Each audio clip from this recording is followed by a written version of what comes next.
तो ब्रह्मा कुमारीज की आज हम इंट्रोडक्शन के बारे में जानेंगे कि कहाँ से स्टार्ट हुई और कैसे ये विश्व की सबसे बड़ी ऑर्गेनाइजेशन है जो बहनों द्वारा चलाई जा रही है। दुनिया में कहा जाता है कि दो बहनें इकट्ठी नहीं रह पाती और यहाँ पर इतनी हजारों बहनें एक साथ कार्य कर रही हैं, फिर भी बिना किसी कंट्रोवर्सी के। ऐसा कैसे हो रहा है?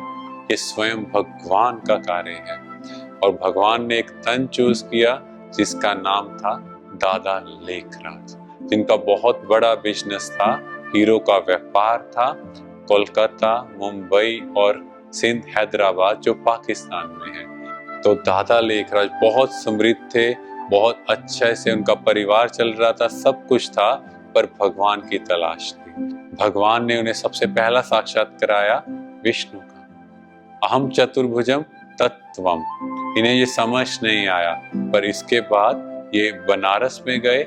वहां पर गंगा के घाट के पास ये परमात्मा की याद में बैठे, तो वहां उन्हें दिव्य साक्षात्कार हुए कि ऊपर से जैसे बॉम्ब गिर रहे हैं, जैसे न्यूक्लियर वेपन का। पर 1936 से पहले अगर आप देखो तो उस टाइम तो इन चीजों का पता भी नहीं था। तो उस समय इनको ये साक्षात्कार हुए, ऐसे बॉम्ब गिरे और कितने हजारों लाखों मनुष्य मर रहे हैं। फिर इन्हें नेचुरल कैलामिटीज दिखाई दी, कहीं बाढ़ आ रही है, कहीं अर्थक्वेक आ रहे हैं और लोग मर रहे हैं। और तीसरा सिविल वॉर, युद्ध दिखाए, लोग धर्म के नाम पर लड़ रहे हैं। ऐसा देखकर इनकी आंखों से जैसे अश्रुधारा बहने लगी और इन्होंने कहा, हे भगवान मुझे कुछ मोहिनी रूप दिखाओ। तो भगवान ने इन्हें साक्षात्कार कराया कि ऊपर से जैसे सितारे आए और उन्होंने देवताई ड्रेस पहनी, माना देवताई चोला पहना, और कहा ऐसी दुनिया तुम्हें बनानी है। और बस इन्हें जैसे इस दुनिया से वैराग्य आया। और एक बार ये बबुलनाथ के मंदिर के पास, वहां पर गीता का पाठ हो रहा था। ये पहली बार थे जब बीच में उठे और ये पहली बार परमात्मा ने उनके तन में प्रवेश किया जो किसी और द्वारा देखा गया। तो दादी ब्रिजिंद्रा थे जिन्होंने यह पहली बार परमात्मा का अवतरण इनके शरीर में देखा। और परमात्मा ने ये महावाक्य उच्चारे, निजानंद स्वरूपम शिवोहम शिवोहम, ज्ञान स्वरूपम शिवोहम शिवोहम, प्रकाश स्वरूपम शिवोहम शिवोहम। और इसके बाद तो जैसे इनके अंदर वैराग्य आता गया, इन्हें अपने हीरे जैसे पत्थर नजर आने लगे और इन्होंने अपना सारा बिजनेस फाइंड अप किया। अपने पार्टनर के साथ हिसाब किताब निपटाकर पूरा धन जो भी था एक ट्रस्ट बनाई और उस ट्रस्ट के 8 मेंबर बने और पूरा धन उसमें डाल दिया और अपने फैमिली में से किसी का भी उसमें नाम नहीं रखा। और इस सत्संग में ओम की ध्वनि होती थी और बहुत से लोगों को साक्षात्कार होने लगा। और फिर वहां पर एक 17 वर्ष की कुमारी आती थी जिनका नाम था राधे, तो बहुत सुंदर ओम की ध्वनि करती थी, जिससे उनका नाम पड़ा ओम राधे। और उनको इस संस्था का वहां पर मुख्य प्रशासिका बनाया गया। और इस तरह से ये संस्था स्टार्ट हुई।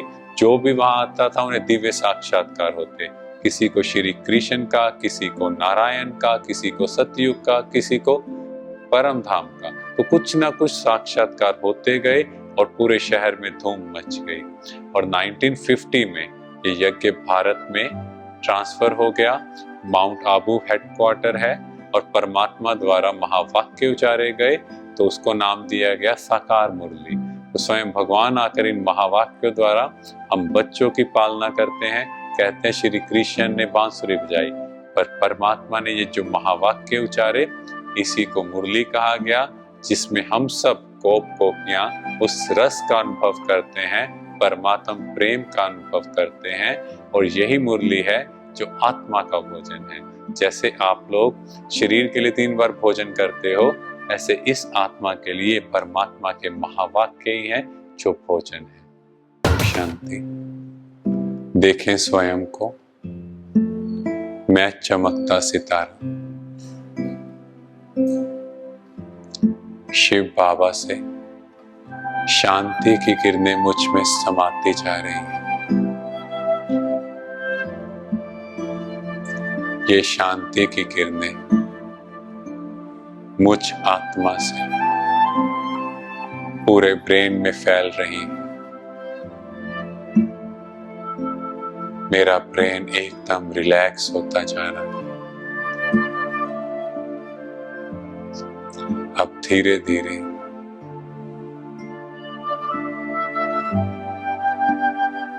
पूरे चेहरे पर,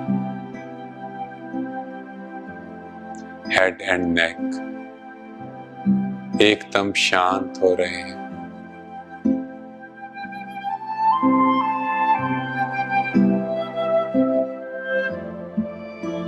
धीरे धीरे शोल्डर, आर्म्स इन शांति की किरणों से ढकते जा रहे हैं।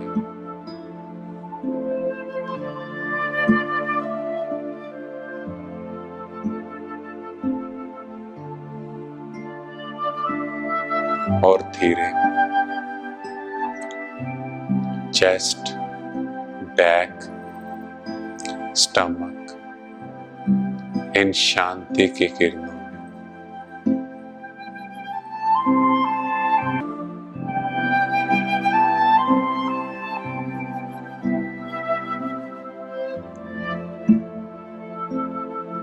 शरीर के होते ना होने का आभास हो रहा है। और धीरे धीरे दोनों लेग्स एंड फीट ऊपर से नीचे तक मैं इस सफेद प्रकाश में हूं।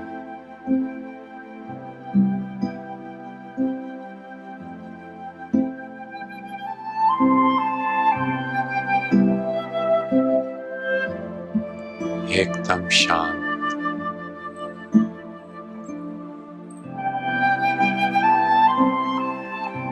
देखें स्वयं एक सुंदर सितारा,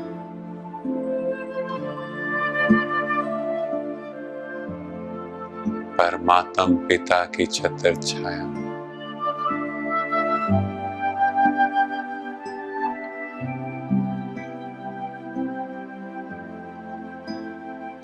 दुनिया की सब बातों से एकदम डिटैच।